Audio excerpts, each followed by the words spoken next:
မင်္ဂလာပါဗျကျွန်တော်ကတော့ B ပါများသောအားဖြင့်တော့ကျွန်တော်ကဒီရက်ဒီမှာ traditional ရော digital ရော media အစုံဆွဲပါတယ်ကျွန်တော်ဒီ project မှာတော့ကျွန်တော်က digital artist အနေနဲ့ပါဝင်တော့မှာဖြစ်ပါတယ်ခင်ဗျာညီမကတော့ artist role ဖြစ်ပါတယ် concept နဲ့ illustration တွေဆွဲတဲ့ artist ပါဘာမှ makeup artist ဒီနေ့ project မှာပါဝင်မှာဘောလုံးနဲ့တူဟုတ် Revlon ဆိုတာကတော့ကိုတို့ငယ်တဲ့ကလုံးဝရင်းနှီးပြီးသား brand တစ်ခုပေါ့နော်ဆိုတော့ဒီနေ့ကိုက Revlon ရဲ့ new product မိတ်ဆက်တဲ့ဒီ project လေးမှာ muse တက်ရောက်နေနဲ့ပေါင်းပေးရလို့ကိုရန်ဝမ်းတာမိပါတယ်ဆိုတော့ Revlon လို့ပြောလိုက်တာနဲ့ကိုတို့ကပေါ့နော်ဘိုးဖြစ်တယ်ဆိုတာကိုအားလုံးတည်ထားပြီးသားဖြစ်မှာပါဆိုတော့ဒီနေ့ဒါအသစ်ထွက်တဲ့ဒီ color stay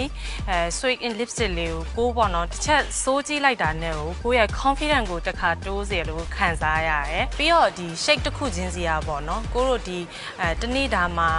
ဖြစ်တဲ့မူပေါ်မူတည်ပြီးတော့ပေါ့နော်ကိုရဲ့ခံစားချက်တွေကိုသားရဲပေါ်ပြပေးနိုင်တဲ့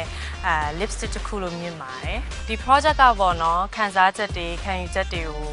ကိုတို့ lipstick တစ်ချောင်းနဲ့ဖော်ပြပေးနိုင်တယ်ဆိုရဲ vibe မျိုးရရတယ်ကိုတို့ပြီးတော့ဒီ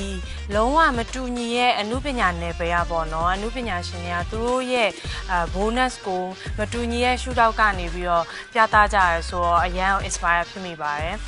အမှုပညာမှာကန့်သက်ချက်မရှိသလိုမျိုးဒီအလှပတရားကိုခံစားရတဲ့နေရာမှာလည်းကန့်သက်ချက်မရှိလို့ကိုကတော့မြင်မိပါတယ်ကိုပေါ့နော်ဒီအသစ်ထွက်တဲ့ color stay sweet in lipstick လေးကိုစိုးကြည့်လိုက်တဲ့ချိန်မှာအရန်ကိုထူးခြားတဲ့ခံစားချက်ကိုခံစားရတယ်ပြီးတော့ဒီ lipstick လေးကလည်း12ရောင်တောင်မှပါတယ်ဆိုတော့ပေါ့နော်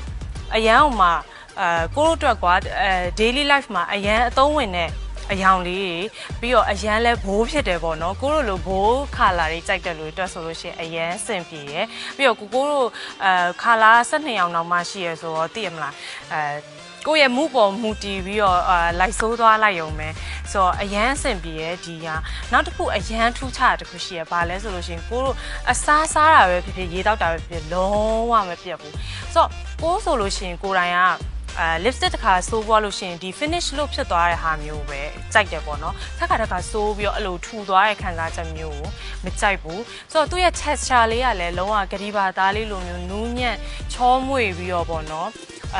အစ်ဆက်နေတဲ့ခံစားချက်မျိုးလေးကိုခံစားရဆိုတော့ကိုအရန်သဘောကျတာပေါ့နော်ဆိုတော့ဒီ color stay straight in lipstick လေးကရိုးရိုးတာမန် lipstick လိုမျိုးလုံးဝမဟုတ်ဘူးဒီစိုးလိုက်တဲ့လူတိုင်းအောင်ပေါ့နော်တစ်ချက်ထဲနဲ့လုံးဝ confidence ကိုအပြည့်အဝရစေမဲ့ lipstick မျိုးကိုကတော့ထင်ပါတယ်